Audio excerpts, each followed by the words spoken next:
Terceiro método de integração, é a integração de algumas funções racionais, pessoal. Bom, então agora a gente tem dois métodos para ver para terminar essa parte de integração, né, essa prévia, essa introdução à integração, que vocês vão continuar vendo, né, começando pela parte de integrais definidas lá em cálculo 2. E para fechar então o nosso curso, a gente vai então fazer agora essa parte de integração de funções racionais, que a gente chama também de frações parciais, e a parte de substituição trigonométrica, tá, pessoal? Essas duas partes eu vou fazer mais como introdutória mesmo, para vocês terem uma noção, fazer alguns exemplos, tá? Mas sem tanto rigor, sem tanto aprofundamento, tá? Mais superficial mesmo. Os outros dois métodos que são os mais utilizados, que é o método de substituição e o método de integração por partes, eu vou estar, a gente viu mais detalhadamente. Não significa que essa parte não caia na prova, não tem exercício, não é isso. A gente vai ver de uma forma um pouco mais leve, né, com alguns casos mais simples, tá? Então vamos lá.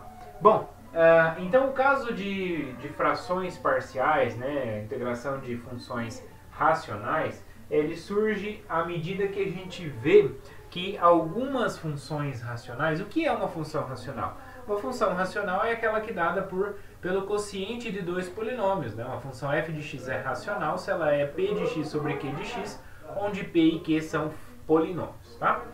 Bom, a integração de algumas funções racionais a gente já se deparou, como é o exemplo de 1 sobre x², 1 sobre x² mais 1, 2x sobre x² mais 1, 1 sobre x² mais 6x mais 13, e assim por diante. A gente já se deparou com funções racionais que são mais simples de se obter, através de integrais imediatas, substituição ou integral por partes mesmo, tá? Então isso a gente já fez, tá?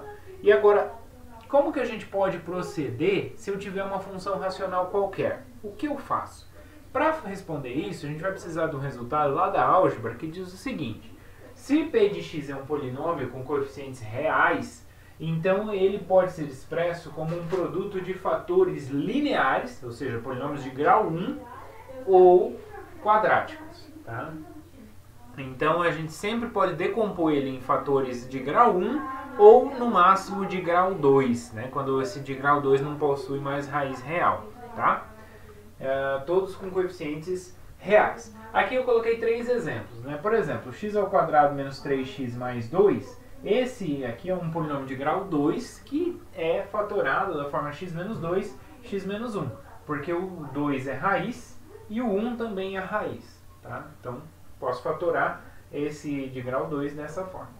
Esse aqui de grau 3, por exemplo, se a gente colocar 1 menos, 1, colocar x igual a 1, vou ter 1 menos 1 mais 1 menos 1, vai dar 0. Então quer dizer que o 1 é raiz, então eu posso escrever como x menos 1. Se eu fatorar, né, dividir os polinômios, vai sobrar x² mais 1, que é um polinômio que só tem raiz complexa, né? Então ele não tem raiz real, eu paro por aí.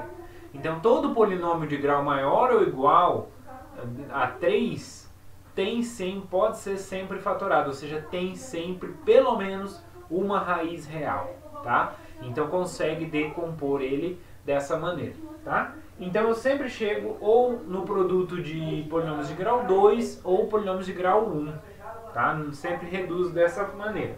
E esse exemplo aqui, ó, essa redução aqui é uma redução desse polinômio de grau 5, né? Se eu tenho esse polinômio aqui, ele pode ser reduzido desta maneira aqui, ó. Onde aqui é um polinômio de grau 1, né? Duas parcelas dele, polinômio de grau 1, e aqui é um polinômio de grau 2, né? Se a gente for calcular o delta aqui vai ser negativo, a gente não consegue fatorar mais, tá? Então, a gente sempre consegue fazer essa fatoração, né? E essa fatoração é o que vai nos auxiliar na hora de trabalhar com a função racional para poder tentar aplicar algum tipo de método para encontrar a nossa integral. Então vamos ver o que a gente vai fazer. São 4 casos que a gente vai estudar